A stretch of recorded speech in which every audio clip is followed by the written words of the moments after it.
Right, yes, a beautiful afternoon to all of you there listening to us on Rock City 101.9 FM here in the city of Alberta. Indeed, we are the voice of the people. Don't worry, I'm sure it's a surprise thing for many of you who are used to my voice in the morning. And since you are hearing me this afternoon, that means it's a special afternoon.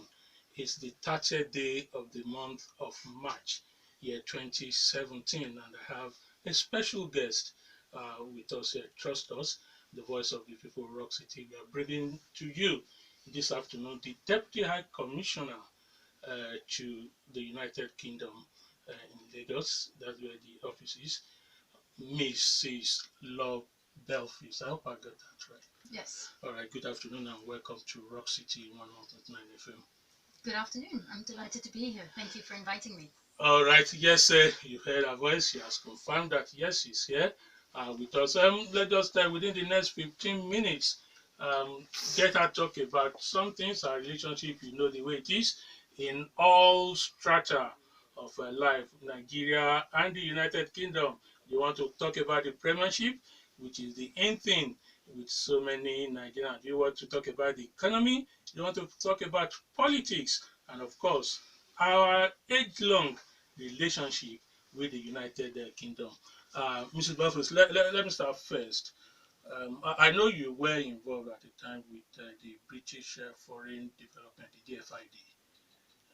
You have a lot of now, as it is now, that department, what are those plans, the prophylaxis we have to assist Nigeria, particularly, or that you've been using to assist Nigeria in this era where we have so many unemployment and our industry that we have taken care of this unemployment going into moribund?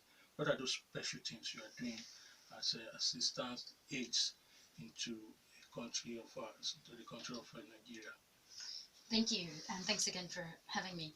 So, DFID, which is the UK Department for International Development, our ministry responsible for overseas aid, has its second largest program in Africa here in Nigeria. We spend just under £300 million a year just from the office here in Abuja on our program in Nigeria, and that covers a wide breadth of issues and challenges, including health and education and humanitarian. But given that you asked me specifically about economic development and jobs, I can highlight some areas. For example, we provide significant support to the agricultural sector.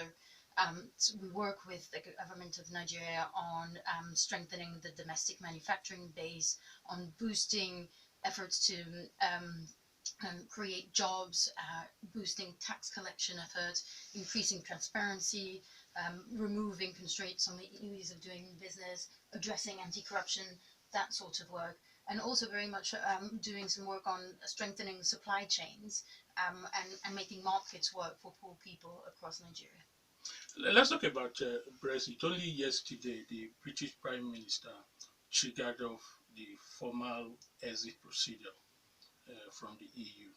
Now, let's look at what that means, the effect. Well, if there are any gains, losses for Nigeria and the Commonwealth states, Sure. the British exit from the EU. Sure. So, as you rightly point out, the Prime Minister only just yesterday sent a letter setting out that we would be entering into negotiations for determining how we will exit the European Union. So the terms of exit are not yet agreed, and they will be negotiated in the next 2 years and agreed with the European Union. But what is very clear is that it's not because we are leaving the European Union that we are any less outward facing and interested in maintaining our relationships with our international partners, including, of course, Nigeria. So when people ask me if it is possible that Nigeria will be negatively impacted by Brexit, my answer is no. There is no reason to assume that would be the case. On the contrary, we will want to make our trading relationships, our cultural, our political, our economic relationships across the world even stronger, and we will want to continue to invest in our partnerships. So for us, trade, for example, with Nigeria is going to be even more more important than ever before, and we will want to continue developing strong commercial relationships. Now, even though it's not very clear, we don't have specifics of what the relationship between UK and the administration of President Trump in the United States will be. But if you look at history, the two countries have always been partners in everything. President Trump is perceived to be coming up with policies, um, immigration, basically to reduce immigration into the United States. And people have also said part of the reasons why majority of British voted for exit has to do with immigration. Um, Here in the country, we know that the first destination point of Nigerians who want to travel abroad after the United States is the UK. And we can count limitlessly the number of Nigerians who are there in the United Kingdom. We've had issues with visa application, um, visa procurement with Nigerians who wants to legally live there or do something there. Is the United Kingdom also thinking in that direction of the new administration in the United States? Thank you. So, first of all, immigration is an issue and has been an issue for a while, and politically in the UK, and as you rightly point out, it was an issue that was relevant and important in leading up to the decision to leave the EU. However, that is about immigration coming from EU member states. So while we expect that will reduce on the back of our leaving the EU, immigration from non-European EU countries will not be addressed or changed through the Brexit discussions and decision. With respect to visas, so I am often asked this question about difficulties of getting visas. We have a pretty transparent system on how do we get visas. It's all online. We do have requirements which are about demonstrating, for example, that an individual can afford to come to the UK and pay for him or herself when there. We do have requirements that demand, for example, an up-to-date passport and the like. But these are all public. And actually, when you look at it, about 2/3 of our visa applications are granted. So it's really quite a good average, far more so than what people consider. And when it comes to student visas, I think we're about 90% of visa requests being granted. So we've actually got a pretty good story to tell on visas, and it's a shame that there is this continued perception that it is difficult to get a visa to come to the UK. But what I would encourage people to do when wanting to travel to the UK is to put in their application, to put it in early, so that people going through the application have ample time to consider all of the evidence, and that there is no disappointment that's linked to not having had enough time to submit and to get a visa. Let's look at the present administration's fight against corruption. Um, there are Nigerians, some Nigerians have been expressed too in government circle that UK is the highest destination point of money and other wealth stolen from Nigeria. That's why the federal government recently sent some delegation to UK to begin discussion on how to get this looted wealth and other things back to the country. Should it be that difficult if you look at the relationship between Nigeria and United Kingdom, and then the posture of the government of United Kingdom against corruption and misbehaviors in government? Should it be that difficult for such stolen money and other things to be retrieved? Thank you. So, anti-corruption, the fight against corruption is first and foremost in the interest of the Nigerian people. So it is not just, I think, the posture of the British government to be against corruption, but it is to benefit the Nigerian people, the Nigerian economy, and to lead to job creation and improved growth for everyone. So we have a very frank conversation with the government of Nigeria about anti-corruption, and we seek to develop initiatives in support of that.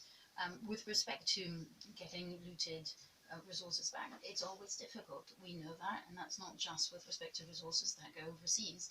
It's also about resources that are looted in country, because the people that do steal large amounts of public money or other money are very clever in terms of how they hide it. So I think we're very keen to ensure that looted resources are returned, but it is sometimes quite a difficult and lengthy process. Let me come up with some specifics about efforts being um, taken to retrieve this money. The one of the convicted former governor, James Ipori, and then I know the federal government is also pursuing vigorously um, those ones that are perceived to have been started in UK by our former minister for petroleum, Desiani.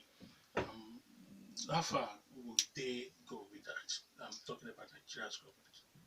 I thought with Nigeria, The government will be able to get that quickly returned, and those legal stumbling blocks that appears to be coming. Well, I don't think I want to speak about the specifics of both cases because they're ongoing cases. I hope they're resolved positively for the people of Nigeria and the government. It may be a little while, but ultimately it's important that these cases do um, lead to results and recovery and demonstrate that actually corruption will not be tolerated and that these people will be prosecuted if there have been genuine cases of corruption. All right, yes, still Rock City 101.9 FM here in Abeokuta. This afternoon with us is the Deputy High Commissioner to the United Kingdom, Mrs. Laure Beaufils. Well, usually over millions of Nigerians are listening to us right now. It's a live program.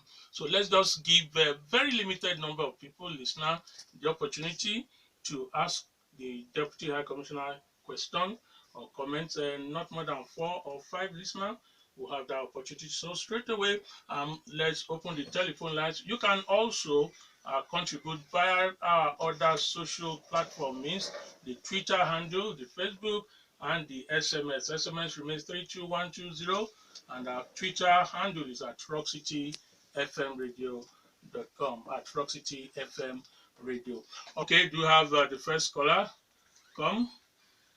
The second question in terms of He was talking about the possibility, well, at the time in which those money can come back to Nigeria. yeah, so I think I've already replied to that question, and it's not entirely within our gift.